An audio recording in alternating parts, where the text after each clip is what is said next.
Welcome everyone to Miscellaneous Guys Podcast number 8. We have made it to number ocho. All right. The excitement is palpable in this room. Yeah. With us today is DJ. What's up, y'all? Hey, hey. Also with us is Joe. Hello? And last but certainly, definitely least, Joshua is with us. Welcome back, Falcon Punch. Him. Him. All right. Guys, we are going to be talking about the games we've been playing, but since most of us have been playing the same games that we've been talking about for weeks, what we're going to do is we're going to let DJ talk about a new game that he's been playing, although it's something a little bit familiar because it's also a remaster. Yeah. So I've been playing the Kingdoms of Amular Re-Reckoning, which is kind of I think it's a funny title because the original is Kingdom of Amular's Reckoning. But anyways, this is a remaster. Originally came out in 2012 and it just came out again.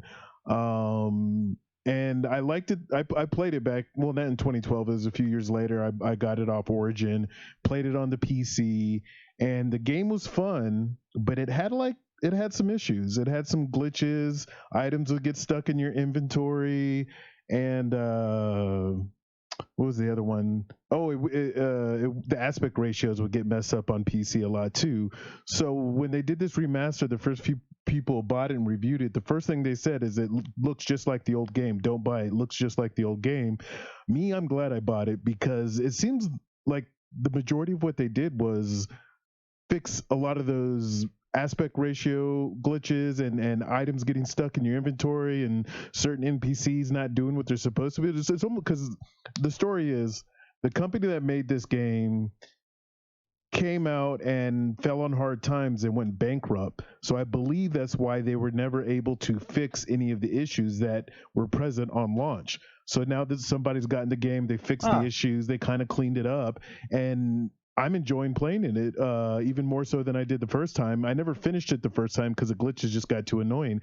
I haven't run into any of those glitches. I'm enjoying it. To kind of describe the game, it's a RPG with action adventure. You have 3 different talent trees: magic, stealth rogue type setup, and a warrior type setup. And I've been doing the warrior, and the melee combat in this game's a lot of fun. I'll describe it real quick and I hate to use this reference, but I'm doing it because everybody knows what it is. But imagine Dark Souls, but you don't have to worry about stamina. Your health regen is instantaneous, and you can save whenever the hell you want. So I'm gonna stop you right there. It is not like Dark Souls. Before we let Joe stop you, I have a question for you. Yeah. Does it meet the DJ new definition of RPG approval? Well, this one's kind of weird because technically yes, because there are some what do you call it, repercussions for the decisions you make. They just don't seem to be very big repercussions. Now, I've never played through the whole campaign once, so maybe there's big changes to the end. And one thing I want to try doing after I beat the game is, because you have the option to slaughter innocent NPCs. So I guess technically, yeah, that's pretty cool. Yeah, so I want to finish the game and then I want to go back and just start ganking people to see how that affects the story. Like, can I force an early end game because I killed major NPCs or something? I don't know, but so it's a big maybe or just barely for now. But I'll have to finish the game to be absolutely sure. But there was something else I was gonna say. Yeah, I was using the Dark Souls comparison just because it is one of those games where the melee combat, you have blocking, you have dodging, it's very movement based. And there's plenty of other games that have combat like that, but that's the one everybody knows, is everybody's at least seen a video of Dark Souls. That's the reason I used it. But I haven't really done the magic or the stealthy ninja stuff, so I'm not sure how that compares. But the game is fun. The melee combat's fun. It might be a little on the easy side. I was playing on normal and I was leveling up and I got to the point where I was stronger than all my enemies and it was just kind of boring, and I changed it to hard and it got harder, but it's like just challenging enough that I'm not bored, but I haven't died once yet. So that kind of tells you it's not a game that pushes your skill to a limit. But yeah, Kingdoms of Amalur: Re-Reckoning. I'm having fun with it. And what's it on, DJ? Is it on the consoles, PC only? I know it's on Xbox and PC because I got it off Steam, and I know I've heard people who have it on Xbox playing it. I wouldn't be surprised if it's on everything though, or at least the big three: PC, Xbox, and PlayStation. But yeah. Okay, that's good to know. Yeah. You know what we should do is we should have if we had a researcher, maybe they could check that. Oh, you're probably right, huh? Joshua, pull that up real quick. Yeah. Sorry, my computer's a little funky right now. Kingdom. Funky comedy. Re-Reckoning. Well, while you're looking that up, so Yes, sir. I have to ask this: what makes that game stand out for you, DJ? As opposed to I know you play a lot of RPGs. Compared to other RPGs, and I'd like you to compare them to some popular ones, maybe, and some popular ones that you've enjoyed, preferably. How do they compare? How does it stand out? Why play this one? Those are the questions that I'd ask. Well, it's hard for me to recommend it because it does have some failings that were more typical in older games. Like, for example, there's no jumping. And if you come to an edge of something, and it doesn't matter if that edge is like an inch off the ground, you can't walk over it and you can't jump over it because there's no jumping. The only time you can ever jump is in specific locations where it gives you a prompt to. And I remember a lot of old games doing stupid stuff like that. So, and that's just an example of it is an older game. Like I said, I enjoy the combat. The world's kind of fun. You got humans, you got elves, you got gnomes. It's a very bright game. It's kind of got a cartoony look to it. To me, it's just fun. But I'm not taking it super serious as in a story. Like, I've seen videos of people talking about the lore, and the lore is not bad, but it's not compelling. And then I've seen YouTube videos about like mid-maxing your character, which is totally not necessary because, like I said, it's not a difficult game. Just dodge and block on time and you got it. You don't have to worry about stamina. It's easy. So it's hard for me to say. It's hard for me to say, hey, this is why you should play the game. All I can tell you is like, I don't know. I'm having fun with it. You can go crafting's good. So to all those you and TV and Radio Land and all them media where you could listen to us in our podcast. Kingdoms of Amalur is actually for PS4, Xbox One, and like DJ said, on Steam and PC. So there you have it. Very nice. All right. Well, that sounds like a game that I probably won't play, but not for lack of interest, rather because just man, there isn't enough time. There are so many games out there. And just getting back to like the idea of remasters. I mean, like there are so many remasters that I'd love to be able to catch up on. I don't know if I could add another one to the pile. Yeah. Speaking of remasters, like I think that maybe it's something we could be discussing because there have been a lot of remasters being brought up recently. In fact, I don't know if it qualifies as a remaster, but Prince of Persia was they recently released some people are living here because the Prince of Persia was not I guess didn't make the best impression, to put it nicely. The remaster footage. So we'll start with that one. Yeah, the remaster, dude. Oh my god, it was I can't even. Tough to look at. Yeah. As you can tell, I'm lost for words. It's an alpha. You know what's funny? You know what's funny is that so Joshua told me about it because he knows that I'm a big fan, and I'm like, "That's great, I love that game." He's like, "No, dude, it looks like trash," and I'm like, "How bad could it be?" And I waited, then I looked up the release and the trailer, and I was like, "Oh my god, it is so bad." The graphics look like they were basically still coming out of the PS1. Like, what in the world is happening here?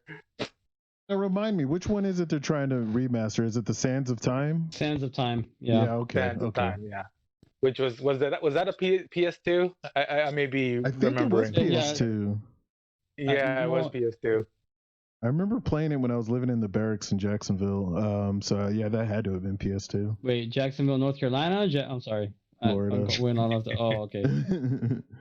I was PS2, man. That is, Prince of Persia: Sands of Time is one of my wife's favorite games, and I think if she heard that the remaster was going to be released, she'd insist on me playing it just based off of the fact that we could play it again, as opposed to like the idea that it's like. But if I complain to her, it's like, but the graphics look terrible. She'd literally make fun of me. She'd be like, the graphics look terrible. It's just like, who cares? You know what my favorite part about Tanya is that when she says, well, let's play together, she really means you play, I'll watch. Yes, I'll watch you play. But we're playing together. No, we're not. You're not doing anything for me. You know what I've found is that because what I find is I can't play horror games unless someone's watching me play, because I want the comfort of knowing that there's somebody else in the room so that I don't have to be scared, because I can't play horror games. I've mentioned this before. I used to not care and I used to not be afraid, but now as I've gotten older, everything scares me. It's literally like what's that? Is that scary? That's scary. That's scary. I don't want to be there. So I welcome the fact that she's just willing to watch, and frankly, having an audience is actually awesome because it sort of encourages you sometimes to keep going. You know? Yeah.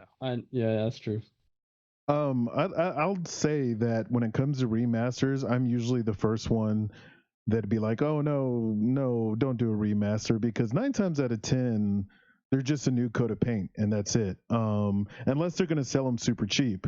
I'll tell you, with Kingdoms of Amular, I was more or less just hoping they cleaned up the issues that the first game had, because it made it it didn't break the game, but it made it tedious to play. So I kind of bought this for 2 reasons. One, I enjoyed the game, I went to finish it, and 2, I'm kind of hoping this will encourage the company to take that Kingdom of Amular name, world, and universe, and continue to build on it the way I feel the original characters built on it. But like I said, I'm usually not big on remasters. I'd rather see a remake, because at least you're getting a new game, even if the story for the most part is the same. You know what I'm saying? Like a la Final Fantasy VII Remake, basically? Final Fantasy VII, or the Resident Evils, the most recent Resident Evil remakes they made. Those where they remade the game, but it's still the same game. I think that's what I want to see when I hear remake. Got it.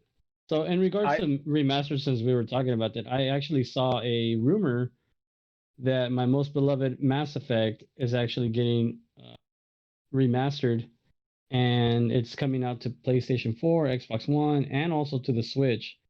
So that's the rumor. Yeah, there's a a retail like picture from, I want to say, Portugal that showed it, and so it's more than likely true. They just haven't announced it yet. I'm kind of excited for it just because I love Mass Effect a lot, and as you guys know, that's one of the most recent games I've been playing. Just replaying it, basically, 1 going to 2 and eventually go to 3. But if it does come remastered, I know I'll end up picking it up just because of how much I love the game and how much I want to play it again, and just to see how they retouch some of the graphics. Not saying that the game looked pretty bad when it first came out, but just a little high definition. Yeah, today's standard, basically.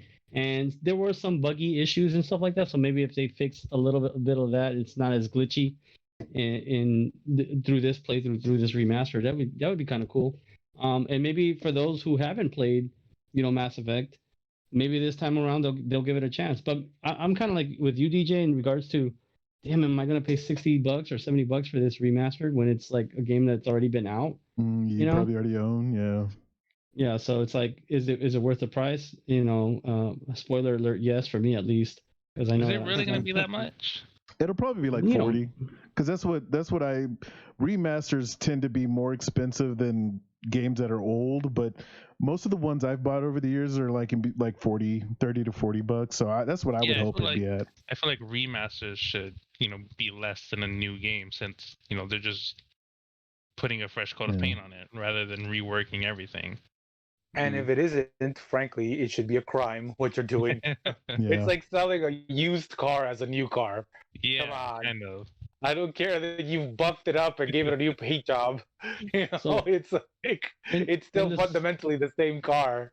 in the same realm of remasters, well, I guess it's really not. I'm referring to the Mario All Stars 3D, where originally it was said that it was going to be a remastered. It was gonna basically an HD version of the game. Come to find out that no, Nintendo was like, no, this is just a port of the game, and we just Classic basically Nintendo. modified the buttons, take It's like advantage of. it's like they're like, well, we never said it was remaster. You guys said it was a You guys remaster. Yeah, we're gonna give it to you, and also it being a limited release, both digitally and physically. But here you go. Release. What is And it's that like- about, dude? It's like Nintendo. Yeah, I hate you, but I also love the crack you sell, so I'm just gonna buy it anyway. I fucking hate you. So you willingly take the abuse. Yeah, I do. Why am I I'll gonna tell lie? you. I'll tell you this. Yeah, you do willingly take the abuse. I'll tell you this though. So the reason remasters work, or I should say, the reason remasters are financially successful is because they play on our like nostalgia, and beyond that, it's like it's very comforting to play something that you're already familiar with, and then you know you can beat. Where it's actually a little discomforting to play something that you've never beaten, and you may not know if you enjoy. So like I know that when Gears 4 came out, I was playing the multiplayer for a long time before I even touched the campaign. One, partially because I was waiting for someone to play with me, particularly Yeah. one of our cousins there, Joshua. But another one is because like I just wasn't sure that I wanted to see where they took that campaign. So sometimes like playing a new game can be scary, like and whereas like playing a familiar game that you've already loved but also has like improved graphics, that can be comforting. And I'm trying to think of like how many remasters I've bought, and I have to be honest with you, the answer is I think zero. Like I've bought zero remasters. I'll tell you what I probably would be willing to pay for as a remaster, and I'm gonna ask that you guys, if you guys can think of something, tell me what you would pay for a remaster that you haven't already said. So Mass Effect does not count there, Joshua. I'll tell you what Okay. I would pay for probably. I probably couldn't resist it if they did a true, not remaster, but like I guess remake or whatever, a true remake of BioShock. I don't know that I'd be able to resist a true remake of like a true What? modern day version of that game. I don't know that I'd be able to resist because one, I know that I can already beat it. Two, I already know so many specifics of the story, and three, I just love that world, and revisiting would be very comforting, and like I it's something that I would like have a hard time resisting. So, what's the game that you would want to be remastered and couldn't resist? Remastered and not remake? I use the term. To be honest with you, I use the terms interchangeably, remade or remastered. I mean remake, but I use it interchangeably. Yeah. At the end of the day, I don't really care about the terminology. I just care about like getting a game to look basically brand new. I like the Well, I terminology. kind of got that.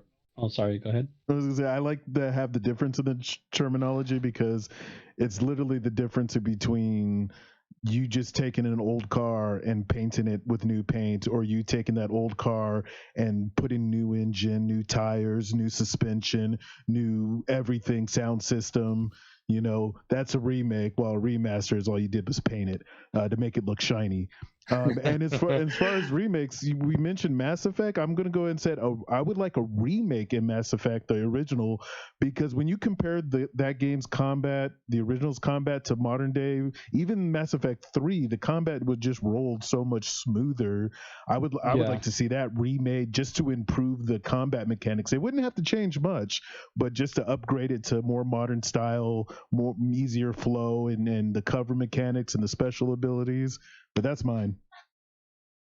I kind of got mine already. With it being Final Fantasy VII remake. And no, you can't count one that you've already got. well, That doesn't okay. count. Well, I was just saying for the listeners out there, because I just want to emphasize my love for that game in particular.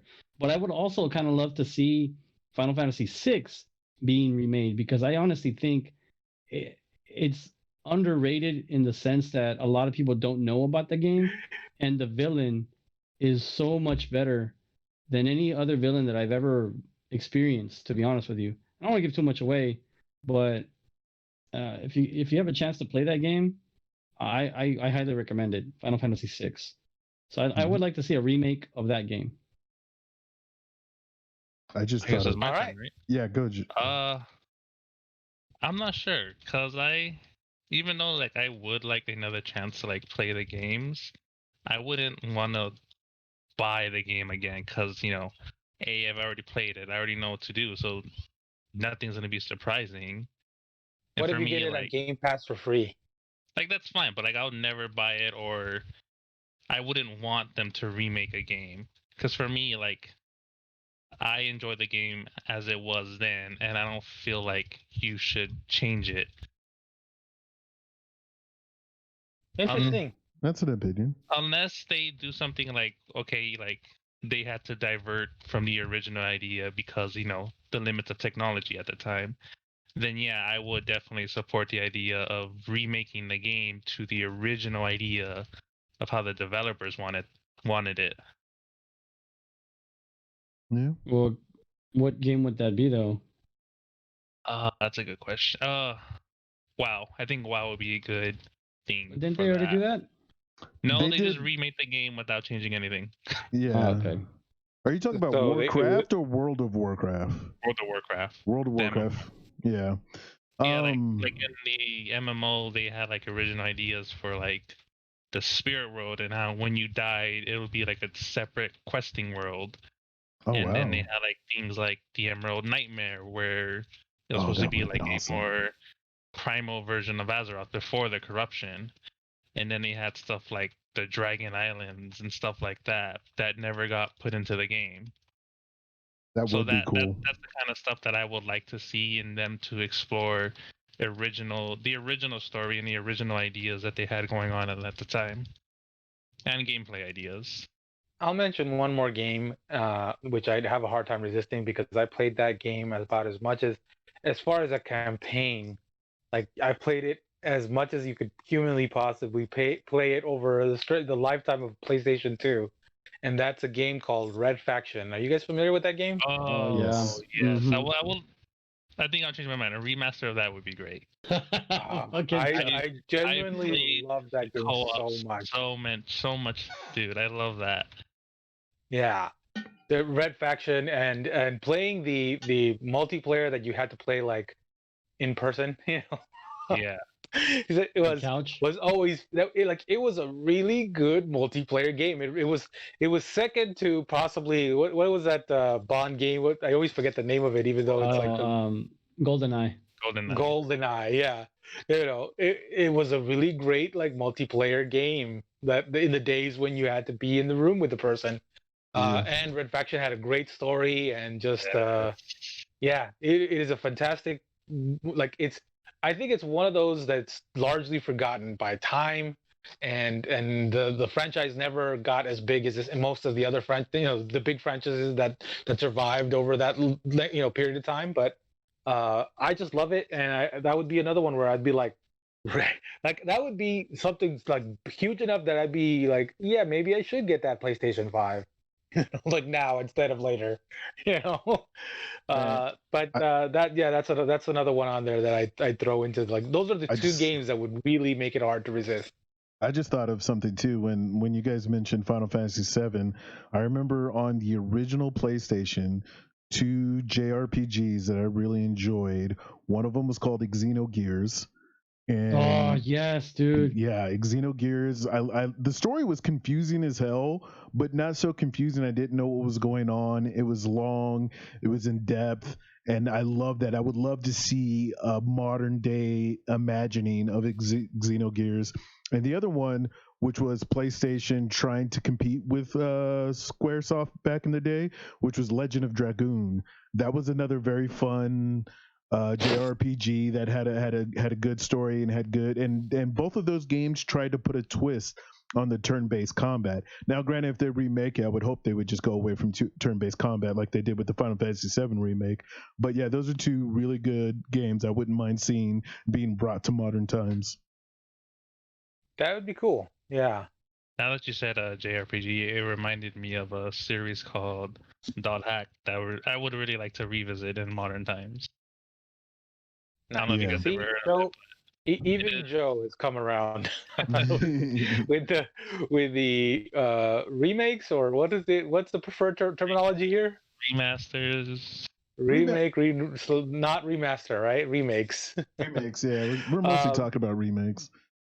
Yeah, no, for sure. Remakes are definitely better. I generally always forget the difference, and at the end of the day, it's not that I don't care. It's obviously I would prefer the remake. I just wish that they would stick. It's I would rather they call one updated versus remake, and the other one just hey, we've remade it. We've instead of remastered. It's we've remastered it. To me, when it's I hear the word mastered, it's oh, this is the absolute best version of it, and clearly they're going to be using modern day graphics and engines and physics stuff.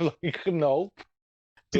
That's the thing. The term remake kind of makes sense because they are remaking the game, but remastered, in my opinion, doesn't really fit what they're actually doing. So yeah, I can see why that gets confusing because you're remaster, in my opinion, is kind of too sounds too good for what they're actually doing to the game, and a remake is they're remaking the game. So yeah, you know what it is. At the end of the day, I think the difference to me is that I think too much I think of in terms of film, where a remaster. What's the difference? A remaster always means that it's just simply polishing it up and making it look the absolute best that you can, right? So and that does fit. You're right. It does fit for games, right? But in my mind, it's okay, but there are new technologies available now that weren't available at that time. So you're going to use the new technology in order to make it, to redo it, to make it look as good. It's it's still the same thing. It's just being being made polished to the best possible version that can be done now as opposed to back then. It's sort of I mean, maybe this is a touchy subject, but it's sort of I didn't hate Lucas for improving the visuals on his prequel films and even on the original trilogy films. I just dislike that he changed the story, where it's we all know Han shot first, right? That's the line, So it for me, it wasn't so bad that he changed the laser. It's that he made it so that Han shot second. It's no, that's not good. But the other part, I wasn't so hateful of it. Yeah. So that's all I mean. I guess I'm just coming in from a film perspective and think of a remaster as simply best version available with modern day technology. Yeah. So, but you're right. The terminology does make sense as is. Yeah. So I guess there are definitely remasters available out there. So guys, we've had a lot of news about remasters coming, and they're coming not just to our current generation, they're coming to the next generation, and the next generation is finally, at last, announced prices for their consoles. Let's talk about those prices. So the Xbox Series X is coming in at $500 or $499 for those of you that absolutely refuse to believe that $499 is the same as $500. And the Series S is coming in at $299, $300. While the PlayStation 5, the full version, is coming in at $500, but they have an all-digital version available that is going to be selling for $400. So, discuss, guys. What do you think of those prices? Good prices. Yeah, they're all right. Especially since the new consoles, the full consoles have ray tracing in them too. For $500, I think that's really good. I'll admit, if I was still making the money I was making when I was an E3 in the Navy, I'd probably be this is ridiculous. But Yeah, yeah. I think the prices are good. I think the $300 entry point for a lesser machine is a good price and a smart strategy. I think the $500 price point for what you're getting is actually pretty incredible. Like I've never had a problem with people who make fun of consoles, the PC Master Race, where they're like, "Oh, but you're getting like inferior graphics." Like, dude, like honestly, I talk about aesthetics all the time, and I'm a snob Yep. in that department to some extent. But like I've never really cared, or at the end of the day, you get used to what you're seeing, and beyond getting used to what you're seeing, it's like it still looks amazing. Yeah. It's like the difference between 1440p and 4K is so negligible. Like Mhm. it still looks amazing, and yeah, maybe I'm not getting the full like 60 frames per second. Maybe I'm only getting 30 frames per second. But with some games, I'm okay with that. Mhm. Like there are some games that are story driven and slow moving, and I'm like, you know what, 30 frames per second is not that bad. So I've always made excuses for consoles, and in this case, if the console can run it at 4K and 60, you know, Yeah. I'm happy. Like that's gonna make me happy, and that's that at that price at a $500 entry point, you don't have to invest in a PC to get that. Yep. Whereas right now, the Nvidia card, the 3070 is selling for basically $500. And what are you gonna do with that? It's not like you can just plug that into the wall and start playing any of the games that are coming up. So I think the price is really good, and I think Yeah. it's very fair for both the PS5 and the Series X. Um, I'm really impressed I with just want the digital version and the price of that one. I just want to say though before we start talking the PlayStation that I was promised Andrew prices and I didn't get Andrew prices. Can you tell us So what are Andrew uh, prices again? Andrew promised the Series X at $400 and like the Series S at like $100. No, I'm exaggerating, but Did he promise or did he predict? no, he said that he had a good feeling that's what they were gonna do, that they were gonna undercut A prediction. Sony His and. prediction was as good as a promise. Tell him. I'll let him know next I speak with him. But yeah, he basically said for this powerful beast, $400, and I was always thinking that it was gonna be what they announced it to be anyway. But $400 like seemed really good.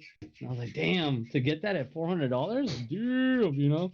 So I got my hopes up, and I blame 100% Andrew on that. So shout out to Andrew, by the way, love you, bud.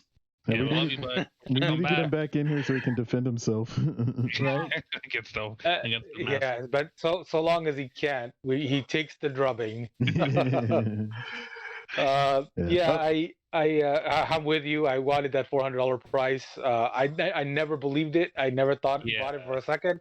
I was worried it was going to come in at 600. I thought both Yeah. consoles might come in at 600 because for what they're promising with the SSD, with the 4K, with the 60 FPS, I was like, man, that is a tough achievement. But when you got economy of scales, like it's something that you can do at that level, and we're talking about one of the biggest hardware corporations in the world in Sony, and another one of the biggest hardware corporations at this point in Microsoft, and along with one of the biggest software corporations in the world. So you're going to be able to make like they're still making money off of these. Don't believe people when they say that they're losing. That's a yeah, bunch of they're getting malarkey. their hardware at a much cheaper cost than the normal consumer can get the hardware. Yeah, if you know you're gonna sell like 2 million of something, like you're not, if somebody right now were like, oh, Nvidia, I want to buy 2 million, you know, 3070 cards,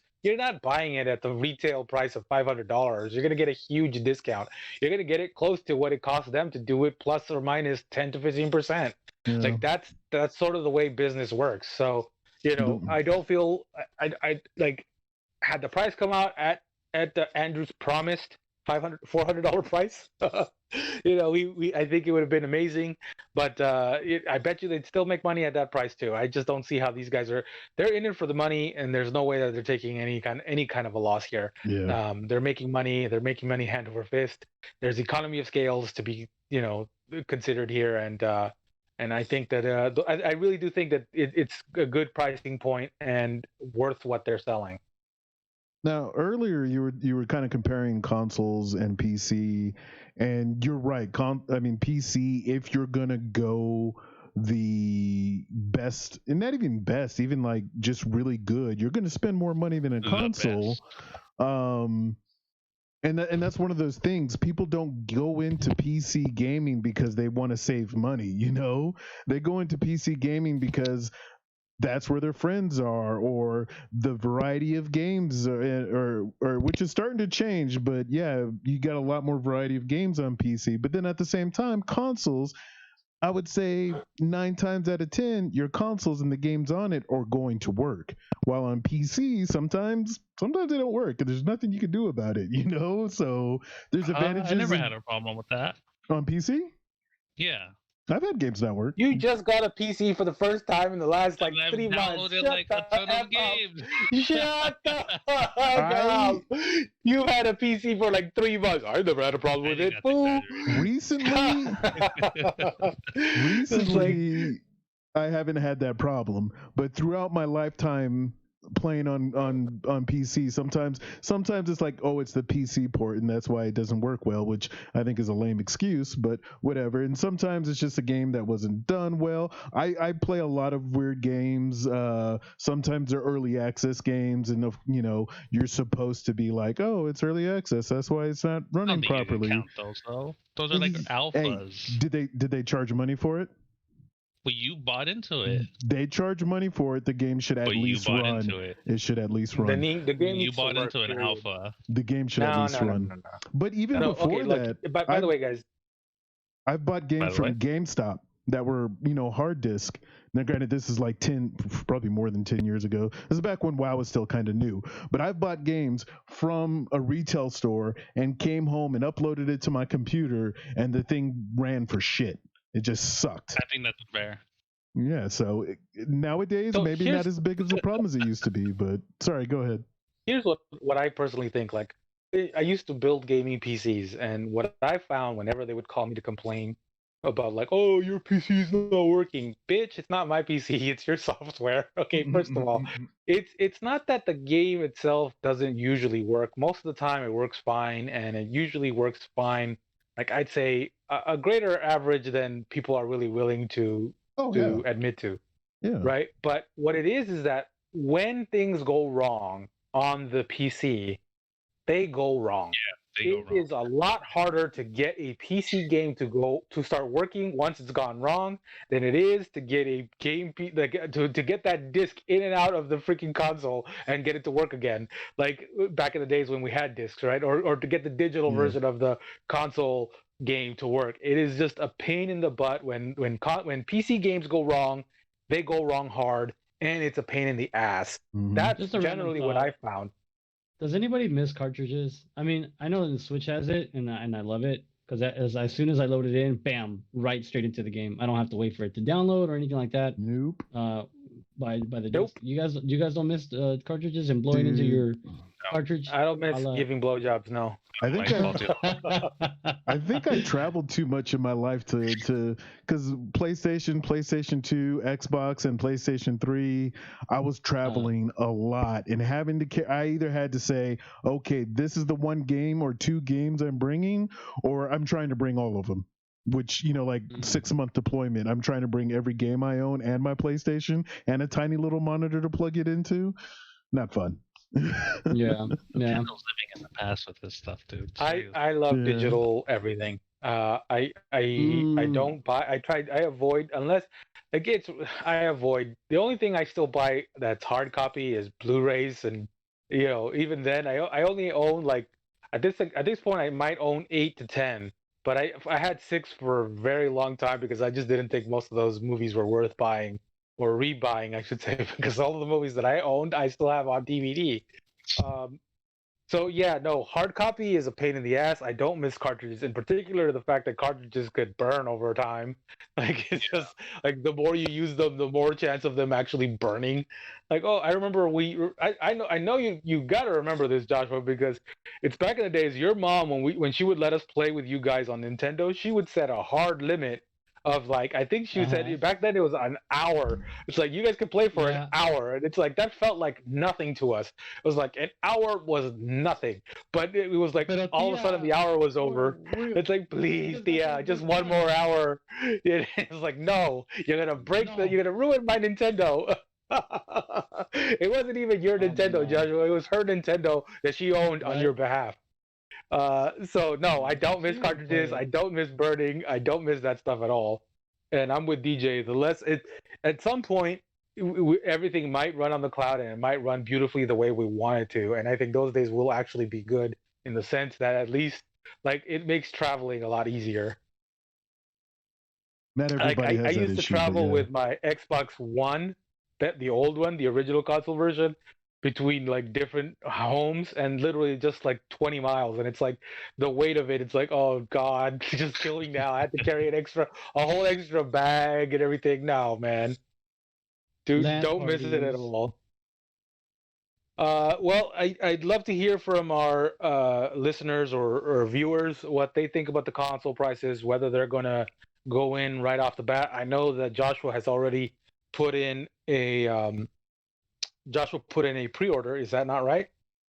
That is correct. Wow, lucky you. It took forever, guys.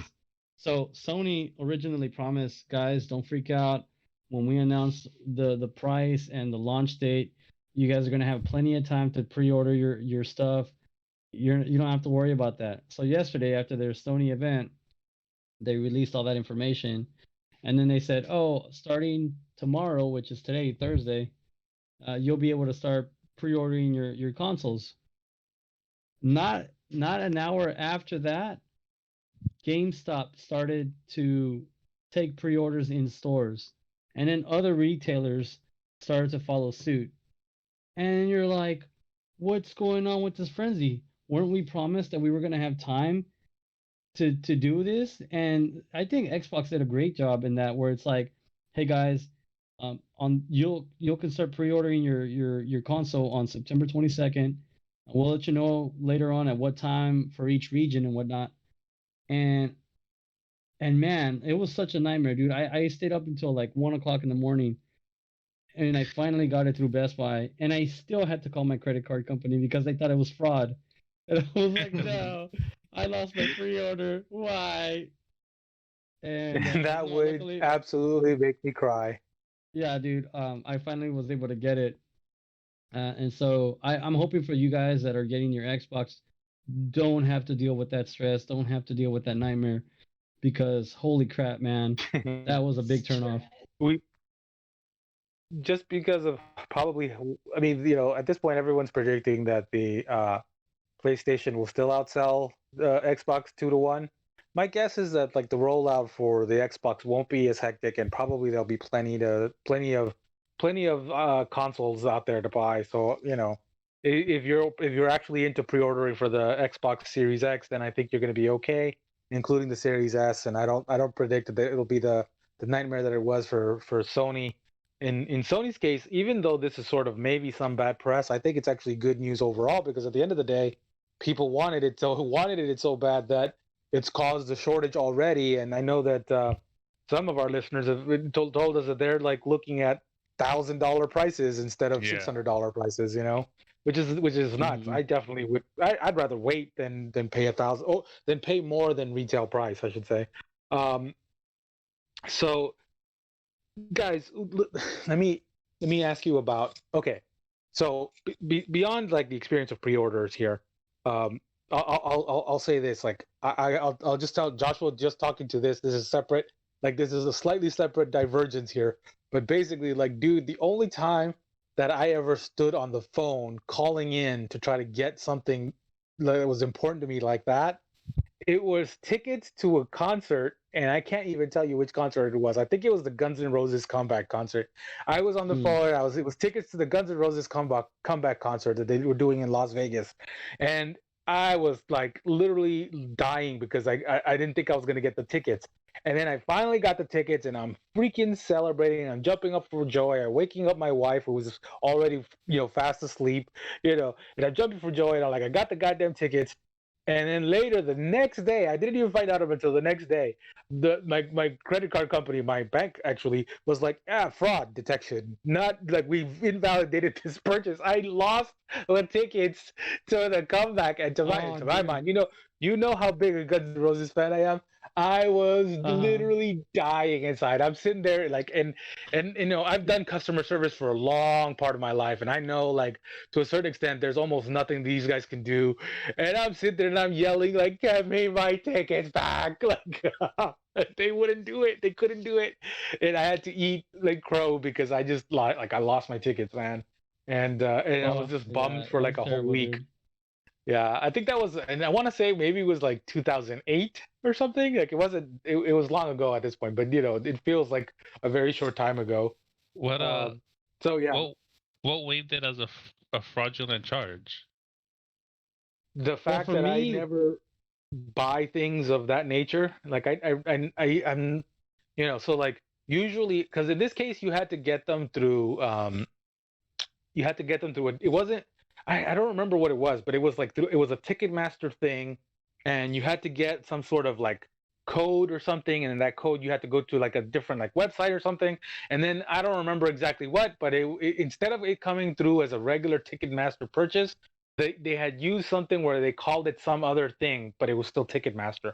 It was like an added little extra thing where it's like, and I don't remember the name of the thing that they gave it, but it was like, it was .ticketmaster.com, and instead of, something, instead of just Ticketmaster.com or whatever. Yeah. And it was such a bummer. It was like just huge. And sometimes, you know what? It just happens. They're like, oh, this is a purchase that you don't normally purchase things at midnight, So it's like there it is.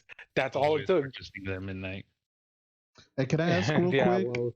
well, What yeah. was it that made you get the PlayStation over the Xbox? For me, it was Miles Morales Cool. because I was just like, what am I really? And as you guys know, I love Halo, and originally I was gonna get the Xbox, but a certain someone isn't coming this holiday season, so I was like, I just there was no real excuse for me not to get the PlayStation. So Miles Morales, mostly the exclusives for the PlayStation.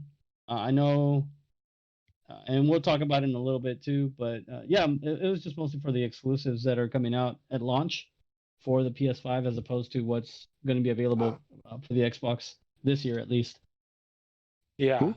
Well, actually, let's just jump right in there because, frankly, I'd like to kind of recap what PS5 launch titles will be available. Now, these need to be new games, and they don't have to be exclusives. Just what's going to be available on the PS5 as a launch title that's a new game.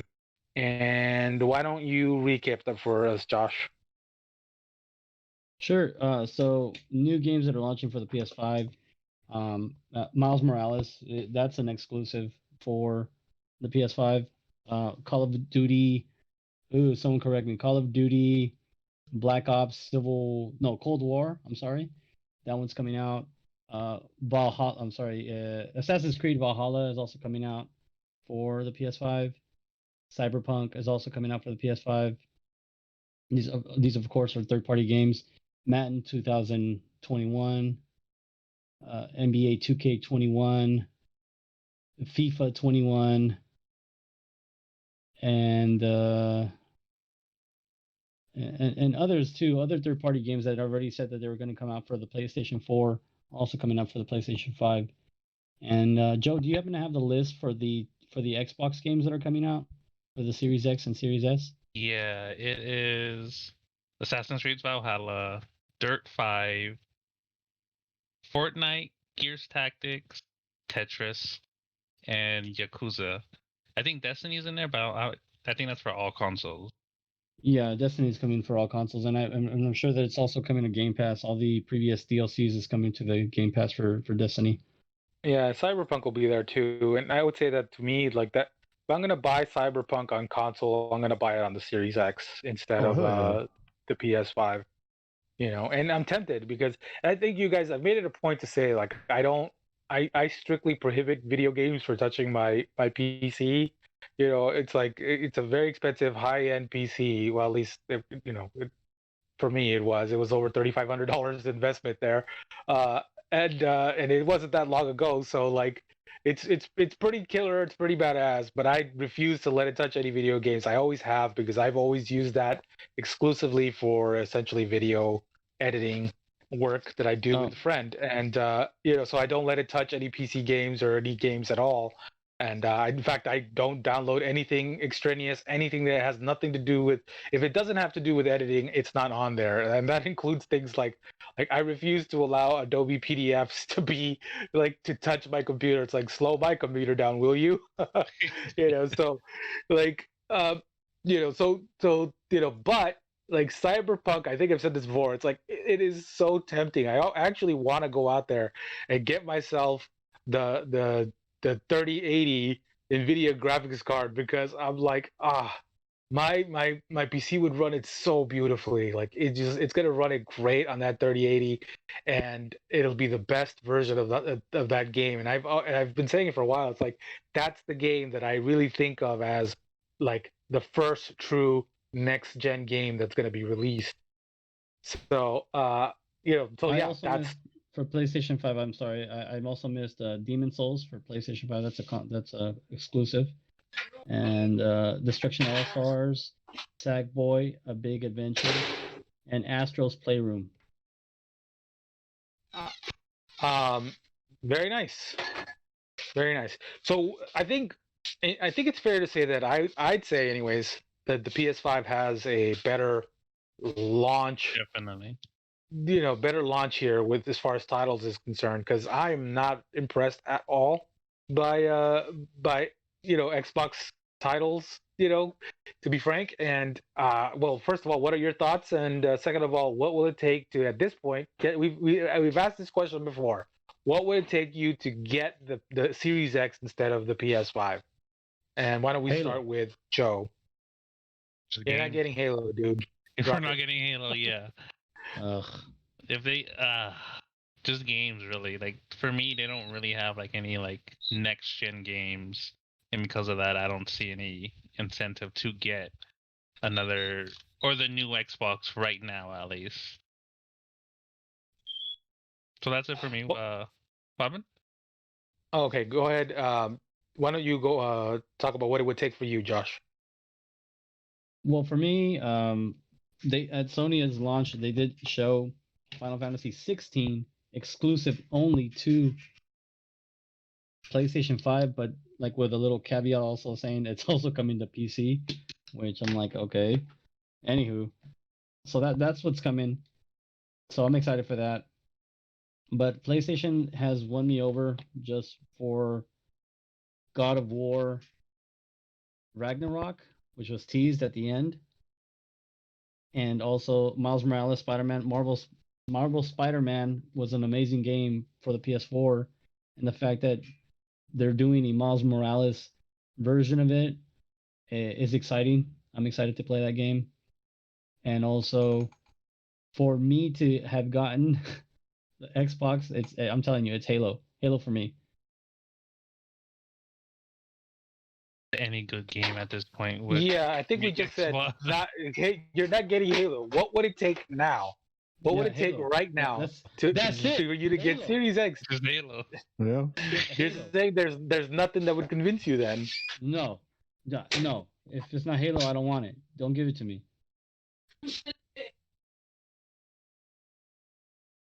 Okay. He's really adamant about that Halo. What about you, DJ? Drug.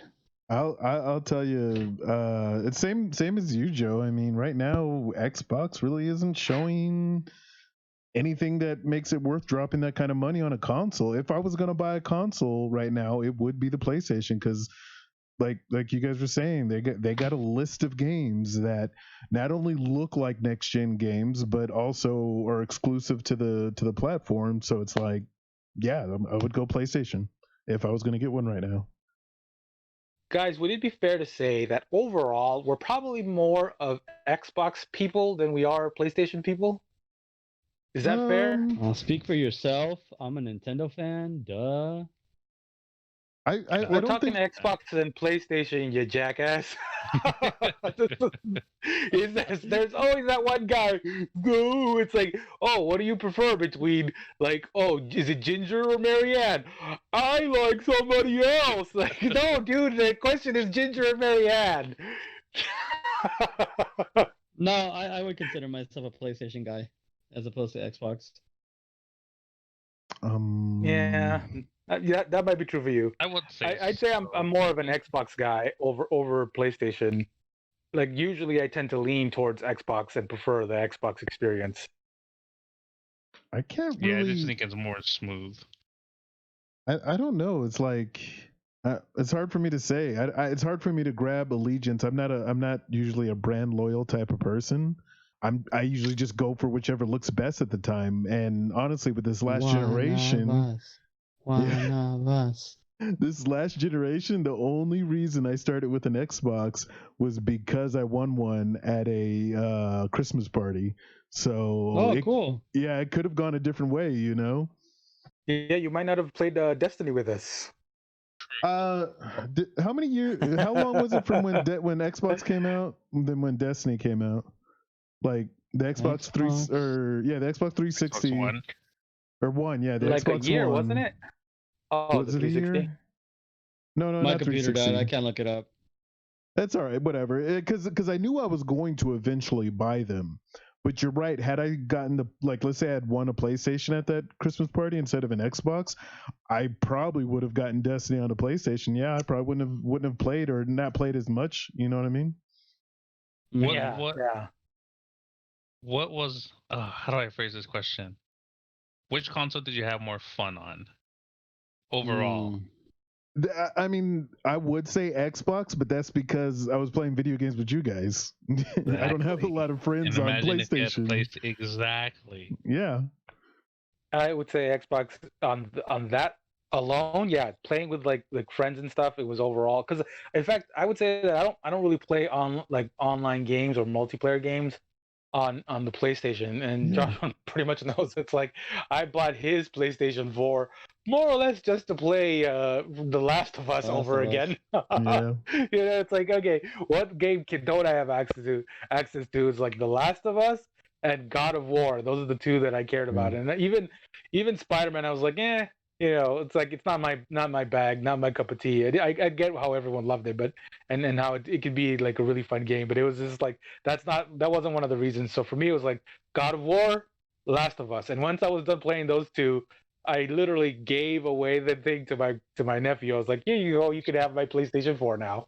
Yeah, I know when I bought the PlayStation 4, and it was a few years after both consoles had come out, but when I bought my PlayStation 4, it was for the single player exclusives. You know what I mean? That's why I bought a PlayStation.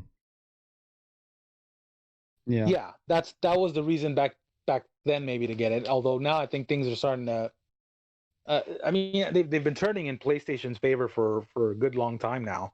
They do command the market. So I bet they've spent billions and billions of dollars getting these exclusives too. Like from Square Enix getting Final Fantasy 16 exclusive console exclusive to the PlayStation, I think is a big deal that we're probably not realizing maybe down the road. I mean, Final Fantasy 7 Remake was a timed exclusive, and we know how well that sold. So, but like I said, I think I'm that's the hoping big deal in Japan. Yeah, but I'm hoping that it does come out and gets released to the Xbox people, so that way they can play and experience that game on the Xbox One X, Series X, or Series S, or whatever whatever console you prefer to play it on. Because it is a fun game. Remember in Destiny 1 where like it was both on PlayStation and Xbox, but PlayStation got a shit ton of Destiny exclusives that Xbox didn't get? Right. Yeah. Until like a year later. Mm-hmm. Yeah, that shit used to piss me off so bad. I mean, they're still doing that to an extent. I mean, they did that with Final Fantasy VII Remake, so I mean, it still happens. But to answer Joe's question, sorry, I just wanted to answer what console I had the most fun on. I would say the Nintendo 64, just because oh my god, the graphics. Again, this was like Ginger and Marianne. It's like, oh, I love Genie. Like who? I go for Lucille Ball. Shut up! no. You're going for Lucille Ball out of Ginger and Marianne. I My like favorite was the Nintendo. skipper. I love you, Jenna. So I wonder how many people are going to get these references. I don't know. You don't know Ginger and Marianne? No, I know what you guys are Gonna talking get about. mad. I'm Oh. wondering, like, if anybody watches this video, who the hell is Ginger and Marianne?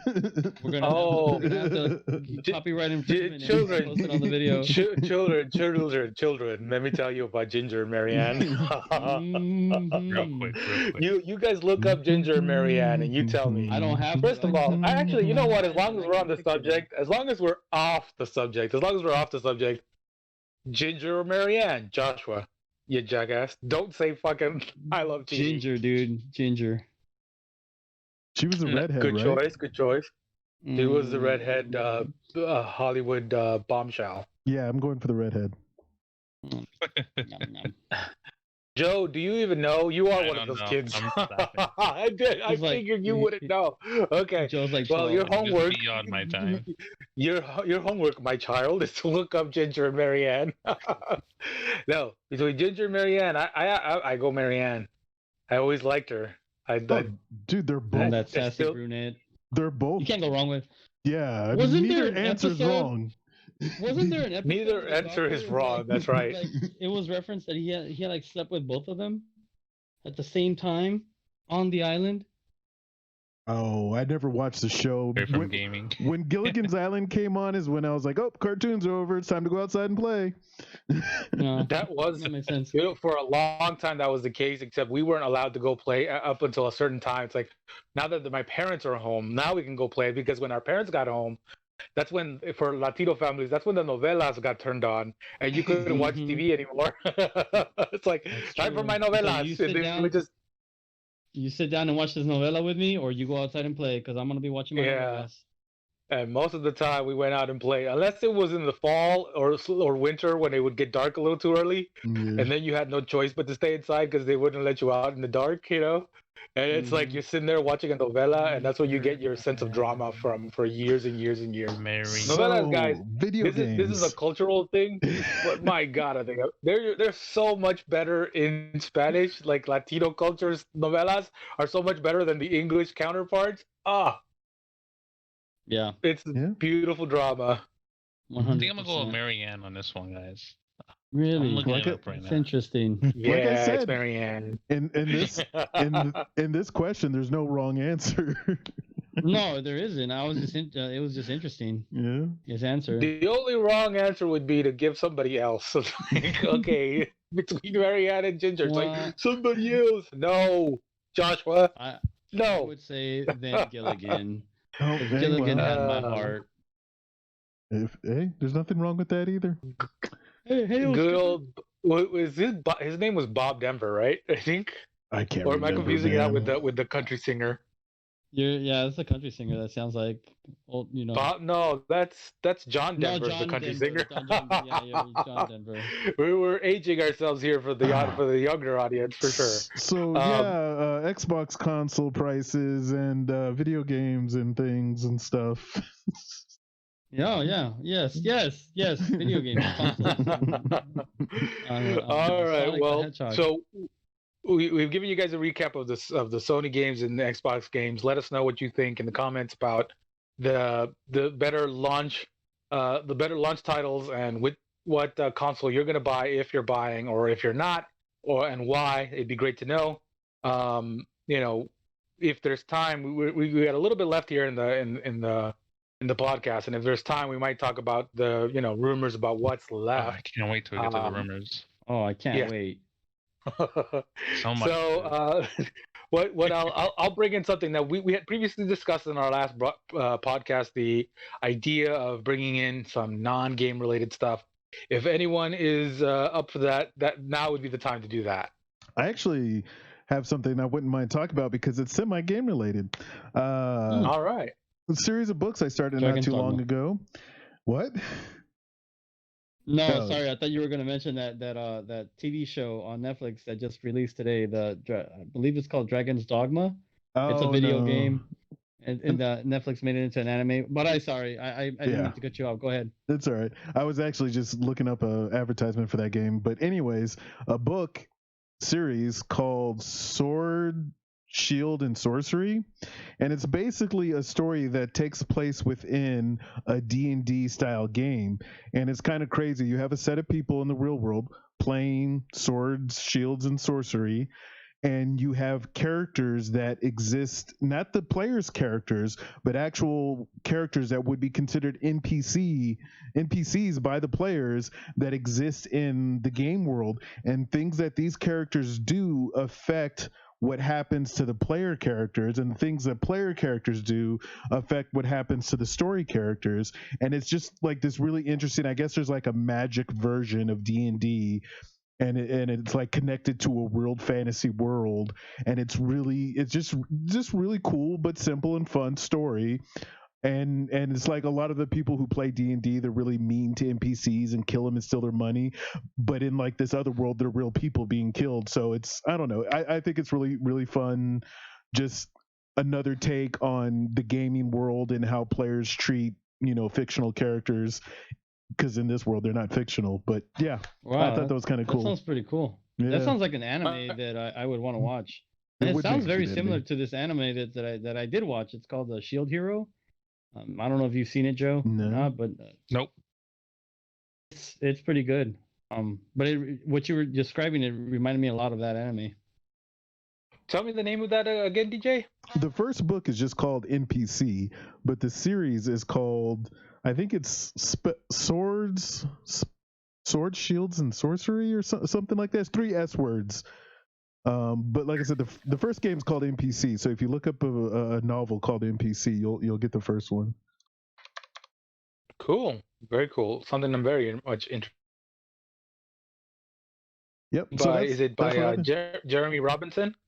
I don't know. Let me pull it up. Well, of course, it says the player is empty. By Drew Hayes. Drew Hayes. Authors have such interesting names. Yeah. I always liked just their names, and I always buy a book just based off of it. Joshua Vialta. That sounds like a very good author. I would not buy from him. What? Heard he's a Nintendo fan. Oh, God. That guy likes to take abuse. Of course, he's a Nintendo fan.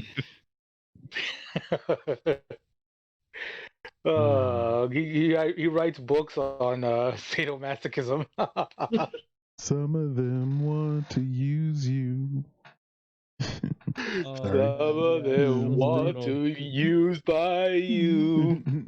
We're singing, folks, which probably means that this is the end of the podcast. Because frankly, you do not want to hear us singing, at least unless we're at a karaoke bar. We should do that once COVID is over. When COVID is over, we should do a lot of things that we haven't done.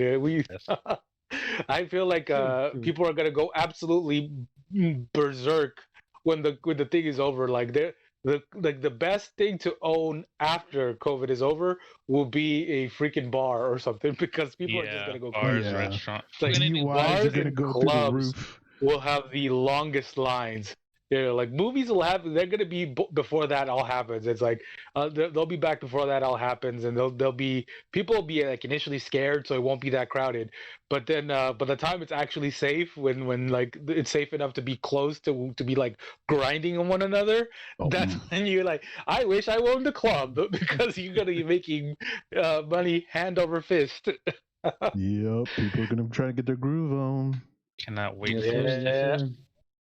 It'll be a nice orgy of return to activity. All right. Well, thank you so much for joining us, ladies and gentlemen. With us today again, Joshua, DJ, Joe, and I'm AJ, your unworthy host.